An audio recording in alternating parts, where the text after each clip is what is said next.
Dear students, welcome to our YouTube channel. I, Professor Prashant Bua, Dr. Subhash Technical Campus, Junagadh. In this video, we will discuss design of gantry girder. Subject: design of steel structure 8 SEM. So in previous part, we discussed about overview of design of gantry girder, which are the codal provision are mentions in our IS 800 to design a gantry girder, which are the shapes and which are the types of gantry girder we covered in part 1. Today's in this part we will cover the design procedure and solve one example of design of gantry girder. So gantry girder. So as per our discussion in first part, gantry girder are laterally supported a beam to carry heavy load from place to place. At the construction site, mostly they are for steel materials. So gantry girder use we will discuss in part 1. Here I will can quick revision of these properties of gantry girder. So you can see this figure. The gantry girder are used in a workshop or any sites to equip heavy loaded equipments and place one place to another place. So it's generally made up by steel. Now these are the types of shape we can use as a gantry girder. In that, I girder, I plus channel section, I plus angle section, plate girder, channel plus web and flange plate, and gantry truss using I joints. So generally we preferred I plus channel for the economy for gantry girder. Then rest of this angle are used as per our design requirements. Now wheelbase. So wheelbase means distance between two wheels resting on gantry girder. This depends upon span of crane across the shop.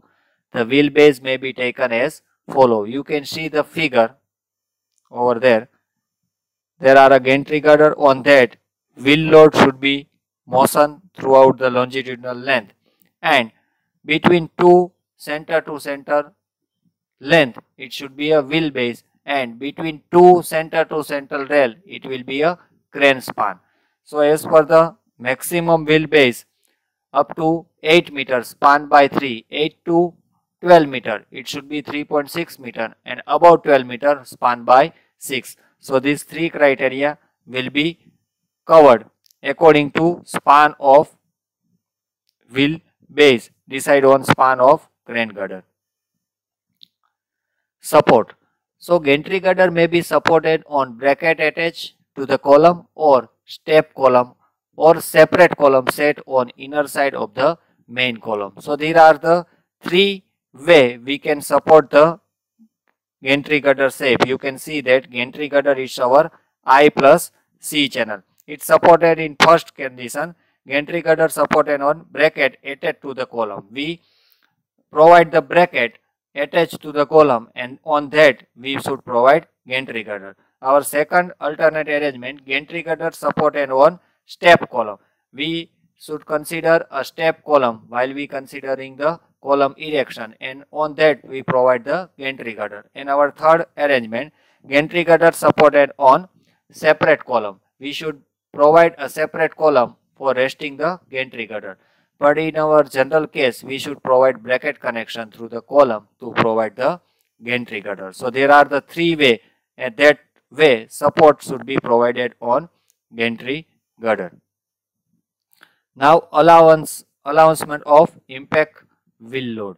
So the following allowance are made to cover all the forces caused by vibration, shock form, slipping and sliding, kinematic action, and acceleration of reduction and impaction of wheelbase. So these are the types of load and how we allowed on gantry girder. So first you can see in table wheel load or erection operated crane. So additional load 25% in maximum static wheel load. So we can trade additional 25% in maximum static wheel load. Vertical loads on hand operated crane 10% of maximum steel static wheel load. Third one, horizontal force, in that for erection operated electric operated crane and hand operated crane. In electric operated crane, we can say EOT, 10% of weight of crab plus crane capacity. Weight of crab means trolley. Hand operated crane, 5% of weight of crab plus crane capacity. And horizontal transaction force along the rail, it should be taken as 5% static wheel load. Now we discuss about load on gantry girder. So vertical load transmitted by the crane and lateral force transmitted due to sudden stopping and starting of the crab, or you can say trolley on the crane. So the longitudinal force transmitted due to sudden stopping and starting of the crane. So there are the two force, starting and sudden force. First one when the crab is move and stop, and the second one is crane is move to the stop. Here you have to mention that when your crab should be move or stopping, it should be a force transmit to the lateral force. But when the crane is starting and stopping, your load should be in longitudinal direction. That's why it should be a longitudinal force. So you can see the figure of arrangement of crane girder. Here you can say the truss, below that the crab or trolley should be moved, and A and B are the brackets when the gantry girders are moved. So the gantry girders are moved in longitudinal throughout the workshop, and the crab or the trolley should be moved in parallel to the gantry girder. So both the motion are different size and different condition or direction for the moving load. Next, design procedure of gantry girder.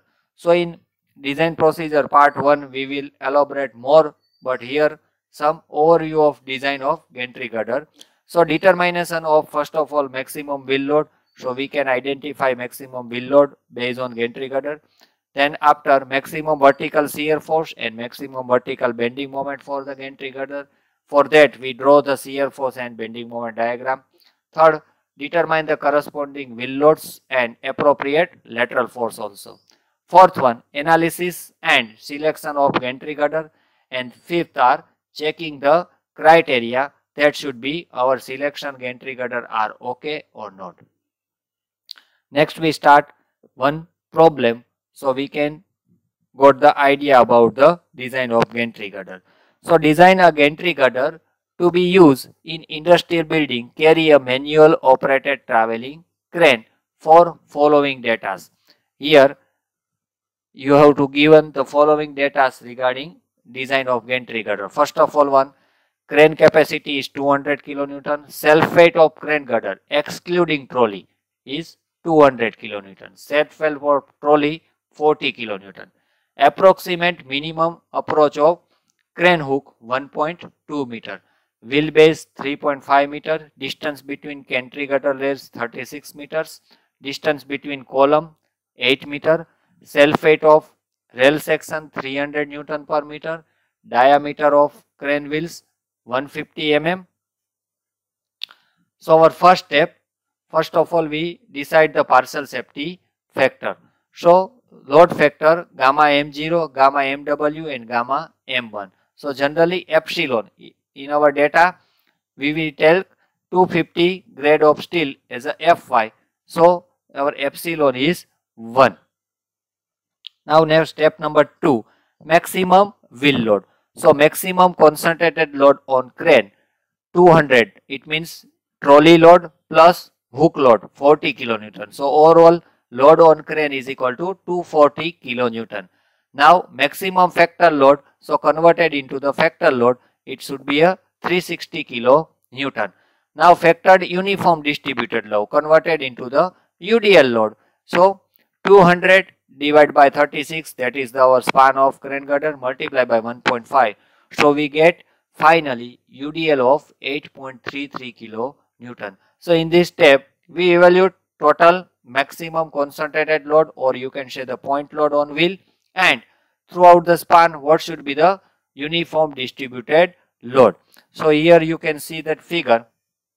Our UDL is 8.33 kilonewton per meter entire span, and our maximum concentrated load 360 kilonewton at minimum hook approach of 1.2 meter at left end. So in first step we calculate maximum wheel load and UDL. Now taking moment about B, and we can find out RA and RB. So first we find out RA, taking moment about B. So RA is equal to 498 kilonewton and RB is equal to total load minus RA. It means 161.88 kilonewton. Now we calculate load on each wheel. So generally two wheel are act on a gantry girder. So 498 divided by 2, maximum reaction will be take as a load wheel. So we will take RA. So 498 divided by 2, it means 249 kilonewton load on each wheel. Now total weight of section. So I plus channel section plus rail section. These are the total load of section. So I section 1432.4, channel section 351.2, our rail section weight 300. It should be 2.3 kilonewton per meter. So per meter this total weight of section is 2.3 kilonewton. Converted into the factor, so it becomes 3.41 kilonewton per meter. Now the arrangement should be done to finding out the reaction at RC and RD is nothing but our crane girder reaction. So total static wheel load 249 kilonewton. Between two wheel we give the data of 3.5 meters distance and total UDL on entire the span 3.45. So now taking the moment at RC and find out RC and RD. So RC you can see 303.46 kilonewton and RD 194.5 kilonewton. Now we calculate moment. So RC is equal to 3.125. Now how we calculate the 3.125? So total 8 meter span are there. So at the center it should be 4 minus 0.875. So it should be a 3.125. It's a distance between RC and first wheel load. So taking moment and find out moment 591 kilonewton per meter. It should be your total moment act and a maximum. Next we will discuss about maximum shear force. So we already calculate static wheel load. It should be a condition when you find out maximum shear load. Your first wheel should be act on a end. So we will take RC. Maximum shear should be taken as RC. So taking moment about D, you can see that arrangement of figure. Two static wheel load act. First wheel should be act on a left hand and second will be on 3.5 meter. So taking moment about D and find out RC, because we know that maximum should be RC. So we doesn't calculate about RD. So RC should be 389.06 kilonewton. Next we find out impact load. In that there are the vertical force to the rail. So machine operated it should be 25% of wheel load, but here our crane is hand operated. So we will take 10% wheel load. So 10% of static wheel load 249 into 10 divided by 100. It means 24.9 kilonewton. So now we get impact load 24.9 kilonewton on the basis of 3.5 meter between two wheels and total span is 8 meter. Again we calculate RCD, RC dash and RD dash taking moment about C. So we know that RC dash is equal to 30.34 kilonewton, RD is equal to 19.46 kilonewton. We will take calculating the moment. So 19.46 multiplied by 3.125. So our moment is 16.81 kilonewton per meter. So the total moment 591 our previous moment and this one is 16.81. So total moment will be taken as 651.81 kilonewton into meter. Next we find out horizontal force to rail, or you can say the drag force. So we will take 5% of horizontal force. So 240 multiplied by 5%, so 12 kilonewton we will take. Converted into the factors, so finally we got 12 kilonewton. So lateral force on each wheel is equal to 18 kilonewton divided by 2. It means per wheel load 9 kilonewton. Again find out maximum bending moment due to this lateral force. So we will calculate by proportionally. At the 9 kilonewton is 6.81. So what should be the 249 kilonewton? So we will take 2.2 kilonewton per meter. Now we calculate MdZ, design moment in Z direction. So we know that equation of MdZ. So finally MdZ we will calculate 187.44 kilonewton into meter. But it should be less than or equal to 218.29 kilonewton per meter. So our design moment is check OK.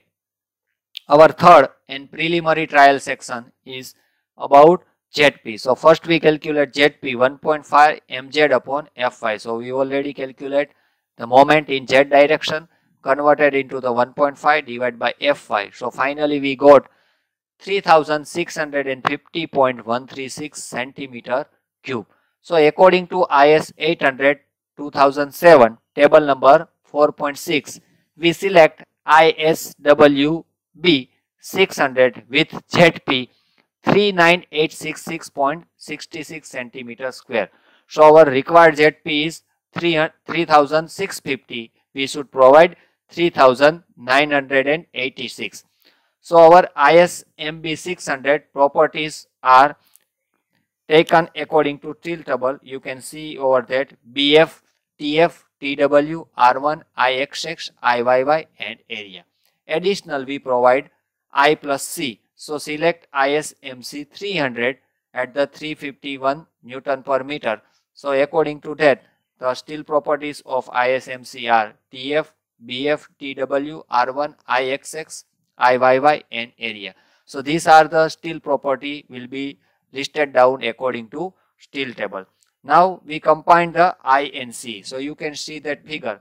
Our I overall height is 600, the width is 250, overall our C is width is 300 and depth is 96.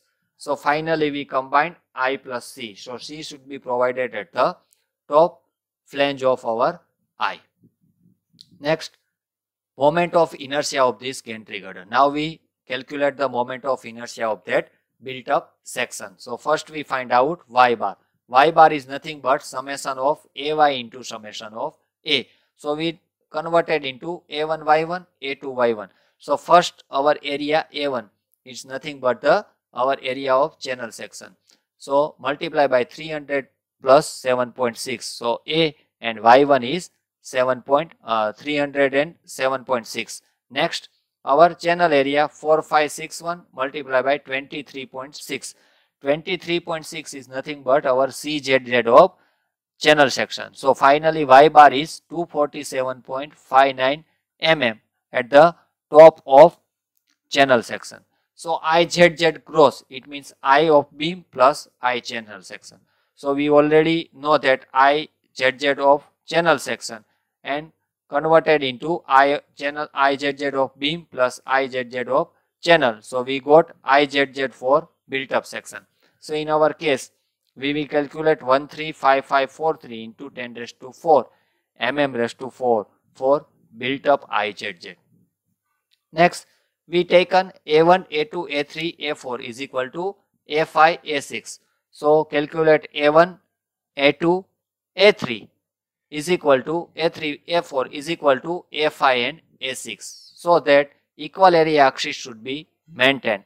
Then and then we got the plastic section modulus. So for equal area axis, 600 minus 2 into 21.3 minus 480.83 is equal to A5 plus A6 is nothing but 76.57 mm. So now we introduce plastic modulus of section. So for that we find out ZPZ.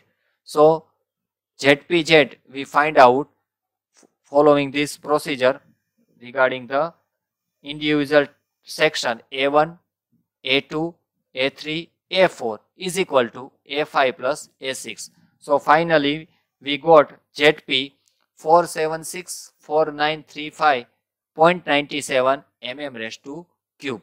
So ZE we already calculate IZ upon Y. So IZ we know, Y we know. So ZE is 3766.98 into 10 raised to 3 mm cube. So in this step we find out ZPZ and ZE. It means section modulus for plastic and section modulus for elastic. According to that, after we calculating the ZPZ and ZE, we got section classification. So all of you know that for I section we take as ratio of BF TW by TF and TW by TB. So outstanding of flange of I section, it should be less than 8.4 epsilon. In our case, epsilon it should be 1. So web of I, hence all the entire criteria are satisfied. Hence our entire section is plastic because we maintain equal axis area and introducing the plastic section modulus. Then it should be must be converted into plastic. It should be not satisfy of 3 criteria. Then check your calculation. It should be some mistake because we should introducing plastic modulus section, then your section should be converted into plastic, must be. Next, check for moment capacity. Again we calculate MDZ. Here for that ZP we calculate. So exact moment capacity of Z direction we calculate. So MDZ is equal to 1083.63 kilonewton into meter. It should be greater than 1026.81 kilonewton. Hence, moment capacity of the section is required. Okay. So, as per our gantry girder shape is required 651.81 and we design 1026.81. It means it's okay. Now we check combined check for the local capacity because our gantry girder is moving Z and Y direction. So we require the combined capacity of moment. So in that the caudal provision is given the equation my upon mdy plus mz upon mdz. It should be less than or equal to 1. So we all four value are calculate. My is equal to 651.81, mdy is equal to 1026.81, mz is moment in z direction 2.2 and mdz it means design moment 187.44. So our this ratio should be 0.64. It means it should be less than or equal to 1. So our section is okay to register the combined local moment. Next we calculate buckling resistance checks. So in that the equation is given to you in IS 800 MCR. So first we calculate MCR. Before that we calculate lambda y, IF and area. So our lambda LT is 8000 mm square, our length of span, HF is 607.6. Here total I is 600 mm, but we should provide channel section. So thickness of channel section should be 8. So overall HF is equal to 607.6. Here buckling resistance should be provided for the built up section. It means I plus C. So TF same way 21.3 for I and 7.6 for channel. So finally 28.9. Same way we calculate IYY area and lambda y is equal to under root of RY IY upon A. So it should be 71.56. So put all the value in the equation of FCR. We will calculate MCR is equal to 1610.78 into 10 raised to 6 Newton into mm. Next we calculate non-dimensional slenderness ratio is denoted by lambda LT. The equation is given in our IS 800. Lambda LT is equal to under root of beta B into ZP into Fy divided by MCR. So in our plastic section beta B should be 1. So lambda LT is equal to 0.86. Then we find out phi LT. Phi LT is also given in our IS 800. Phi LT is equal to 0.5. 1 plus alpha LT, lambda LT minus 2 plus lambda LT square. So we calculate phi LT according to finding out lambda LT. So this codal provision are given in IS 800 clause number 8.2.2 page number 54. So first we find out lambda LT, phi LT, then we find out xi LT.